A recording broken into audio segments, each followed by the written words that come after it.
Shana Tova. This is Rabbi Elan Babchuck. I'm really grateful to all of you who joined us on Rosh Hashanah, and really grateful that those of you who didn't join us are here with me now as we spend some time between Rosh Hashanah and Yom Kippur reflecting on the holiday that was, on the year that's behind us, and on the holiday ahead, on Yom Kippur, and the year ahead of that as well. We're going to be spending some time focusing on the main line of Unatana Tokef, the very end of it, after we sort of contemplate our own mortality and think about just how close we are. We're a hair's breadth away from living a more full life and a hair's breadth away from, God forbid, losing our lives. That all of this hangs in the balance, but what is it that we can do? How can we be proactive as God is deciding our fate between Rosh Hashanah and Yom Kippur? How can we take action? And the prayer tells us, Teshuvah, Tefillah, Tzedakah, Ma'avirin et Ra HaGzerah, that Teshuvah, acts of coming back to ourselves, of atonement, of seeking out forgiveness and making peace with ourselves and loved ones. Tefillah, not just prayer like normative prayer, but the prayer of the heart, the liturgy of our lives. And tzedakah, not just giving charity, but creating justice and being charitable to others and to ourselves in the year to come. By proactively doing those things between Rosh Hashanah and Yom Kippur, and frankly in general throughout our year, that's how we're able to take hold of our destiny. That's how we are able to partner with God in this process of writing out the book of life and setting our intention for the year ahead. So every day, I'm going to be sharing one piece. For the first 2 days, it will be about Teshuvah, about atonement. The next 2 days, it'll be about Tefillah, about prayer. And the last couple of days, right leading up to Kol Nidre, to the beginning of Yom Kippur, will be about tzedakah, about giving charity. So today I want to begin with a story about Teshuvah. My family and I have lived in Providence, Rhode Island now for about 8 years. And we first moved into this beautiful small home on the east side of Providence that had a bunch of pretty tall trees all around it. And I think it was our first or second winter, there was a really, really bad storm.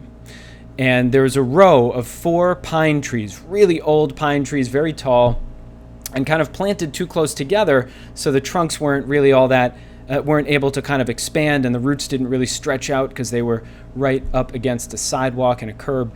And in the midst of this storm, in the middle of the night, one of the pine trees fell over and landed on the electric wire coming into our home. And I woke up in the middle of the night. I heard the crash. We called the city, and they came and brought someone to remove the tree. And then, of course, what do we do with these other 3 if they're just this close, if they're this close to falling over? So we decided, sadly, that we were going to have them removed. We didn't figure out what we were going to put in afterwards, but we just knew they have to go.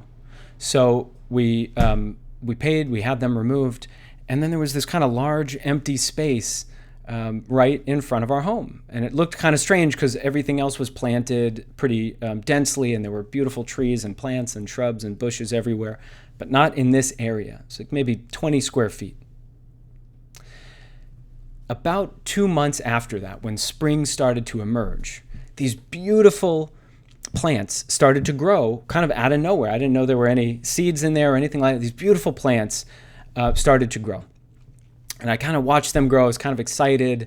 I love watching spring emerge and unfold in real time. And as they grew, maybe a couple weeks later, 3-4 weeks later, they started to produce berries. First, they were kind of white flowers, and then they turned into these deep, dark purple berries. And I thought, how wonderful. Now, of course, we're not going to eat them, and I told the kids, don't eat them until we know what they are, but what a beautiful thing to have here, right? And we celebrated having them. They grew so fast, and then they started spreading all over.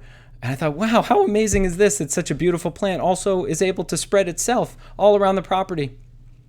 And eventually it choked out some pachysandra that we had in the bed next to it, and then it choked out some hosta, and then it choked out a hydrangea as well that just died.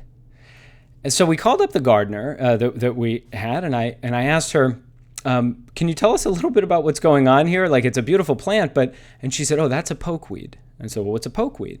She said, it's poisonous. It could kill any one of your kids if they had even a handful of those berries. It's poisonous to animals, poisonous to humans. I said, oh, okay, so what do we do? She said, well, now it's spread all throughout the property. So it's going to take a long time and kind of an abatement process to be able to get rid of it piece by piece. And the key is, once you get rid of it, you have to put in healthy plants in their place, because otherwise the pokeweed is going to come right back. And so, too, with our work of Teshuvah. It is only the first step to be able to acknowledge the harmful, unhealthy patterns in our lives, relationships in our lives, ways of being in our lives. That's only the first step, is acknowledging it and noticing it. Then the next step is getting rid of it. And it feels like once you get rid of it, great. I quit smoking, great. I broke up out of that unhealthy relationship, great. I'm on to the next. But the next step is we also have to replace those relationships and those behaviors and those ways of being with new, healthy ways of being and new, healthy relationships and new, healthy connections to ourselves, to loved ones, to the earth, and to God. And so during this period of reflection and setting intention and doing Teshuvah, my blessing for all of us is that we take those first steps of recognizing the harmful, unhealthy ways of being in relationship, ways of doing things, and ways that we treat ourselves, and that we uproot them, we get rid of them. But that we don't wait too long to replace those ways of being and relationships with some fertile soil inside of which we can plant healthy seedlings right away. And my blessing for us all is that not only do we go through those steps, but that in the coming year, and even in the coming weeks and months, we begin to reap the benefits and harvest the fruits of those new seedlings that we've planted. And they give us hope and love and newness, new ways of being, new ways of doing, and new ways of connecting in this world. Gmar Chatima Tova. May your seal in the book of life be for only goodness.